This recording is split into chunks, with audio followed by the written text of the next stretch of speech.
بسم الله الرحمن الرحيم الحمد لله رب العالمين والصلاة والسلام على أشرف المرسلين marka hore waa inii mahad celinaya marka xiga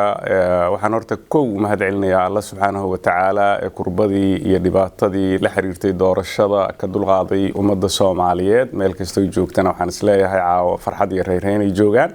marka xiga waxaan salaamayaa dhammaan ummadda Soomaaliyeed anoo la wadaagaya farxadda qiimaha badan ma aragtay guusha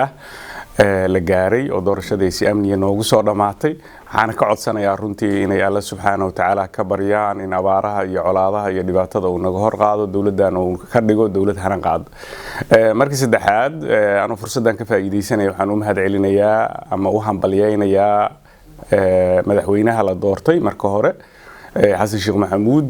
ilaahay inuu xilkiisa la garab galana waan ka baryaynaa waxaan leeyahay madaxweyne anoo arrintaas fursadan ka faa'iideysanaya fursad dahabiya ilaahay subhanahu wa ta'ala maanta gacantaada soo galshay adoo way araga xilkan hore u soo qabtay wixii dhacaysan waxba ku dhaafsanayn dalka aad uga warqaba marka waxaan ka codsanayaa in aad si weyn oo ka duwan sida Soomaalidu u fikirto aad bal markaan u fikirto kana shaqeyso dawlad hana qaada ummadan anfacda adigana maalintii ilaahay ku oofsado oo aad maartay dhimato ay kuugu soo duceeyaan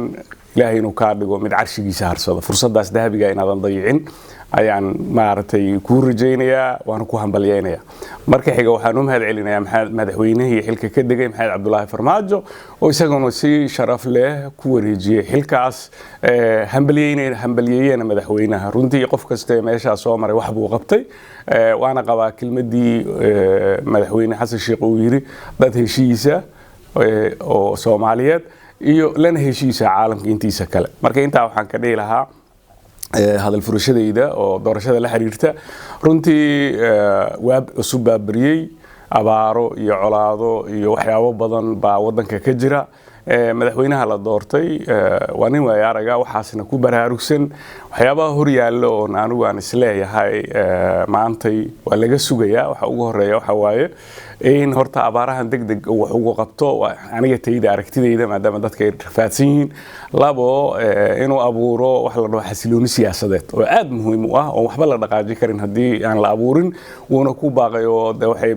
maartay muujinaysaa aragtidiisa ah dad heshiisa in la dhameystiro dastuurkii waa qodob muhiim oo asnaa laga maarmaana in garsoorka la hagaajiyo in amniga la sugo in la sameeyo reform hay'adaha dawliga wax badan baa ummadda Soomaaliyeed ka qaldan laakiin waxaan isleeyahay 4 sano haduu 4 shay ku qabto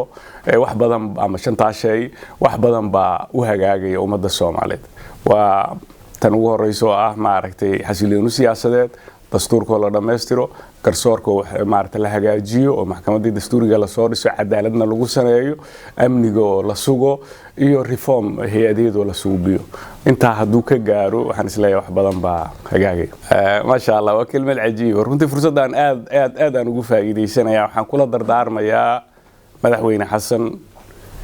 kagadayo nabigeena suubana sallallahu alayhi wasallam Maxamed ee Ilaahay ummadiisa ka doortay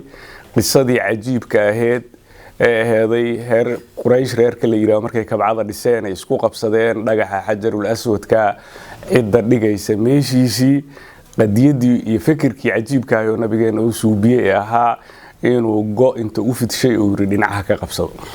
si ay wadajir ugu geeyaan meesha dhagax dadka Soomaaliyeed waa dad dhaqan wadaaga diin wadaaga dhaliyo wadaaga aad u qalbisan hadii ay helaan hogaamiye daacada oo ka shaqeynaya xalkooda tala wadaagna ku saleynaya waxaan isleeyahay dad macna badan oo caalamka wax ku soo kordhiyay noqonayaan fursada dahabigana waad haysataa caawa da iyo aqoon iyo way aragnimo intana waad haysataa waxaan aad kugu amaanayaa intaan ka ogahay inaad tahay nin liberaal oo jecel wada tashiga iyo tala wadaaga guushaas waan ku rajaynayaa waxaan mar labaad iyo mar saddexaad iyo mar afaraad leeyahay madaxweynaha si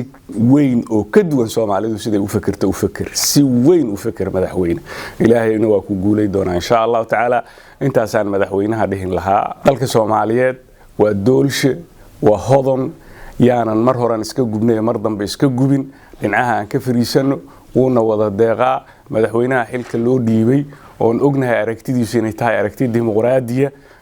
taageer aan wada taageerno qof walbana wixii ku haboon ha qabto qofkii tala siin kara iyo qofkii maaragtay wax kale ku kordhin kara dawladda cusub waa nal noo wada shidmay waa iftiin waxaan rajaynaynaa inay noqoto midii dhigi laheeday roogii ummadda Soomaaliyeed ay hodannimada ku gaari doonaan ilaahayna maaragtay garabkiina ha galo waa mahadsantiin farxadana waa in la wadaagaya dadka Soomaaliyeed dhamaantiin meel kastoo joogtiin guuliya gobonnimo Allah in sharfo bishaaro macaamiil ma doonaysaa inaad hesho dhammaan adeegyada shirkadda isgaarsiinta Somtel adigoo isticmaalaya mobilkaaga simikaar la'aan habraaca isdiiwaangelinta fudud ee adeegga eSIM si aad u furato adeegga eSIM haddii aad isticmaalayso Samsung ugu horeyntii gal settingka mobilkaaga kadibna dooro simikaar manager sidoo kale dooro add mobile plan ku iskaan garee QR code-ka ku gaarka ah ee ku soo dirtay shirkadda isgaarsiinta Somtel ugu dambeyntii confirm garee hambalyo waad ku guuleysatay isdiiwaangelinta adeegga eSIM ee shirkadda isgaarsiinta Somtel si aad u furato adeegga eSIM haddii aad isticmaalayso iPhone ugu horeyntii gal settingka mobilkaaga kadibna dooro Cellular sidoo kale dooro add Cellular plan ku aadi QR code-ka ku gaarka ah ee ku soo dirtay shirkadda isgaarsiinta Somtel ugu dambeyntii confirm garee hambalyo waad ku guuleysatay isdiiwaangelinta adeegga eSIM fiiro gaar ah ugu horeyntii hubi inaad haysato internet ka hor inta aadan gudagelin habraaca isdiiwaangelinta fudud ee adeegga eSIM mahadsanid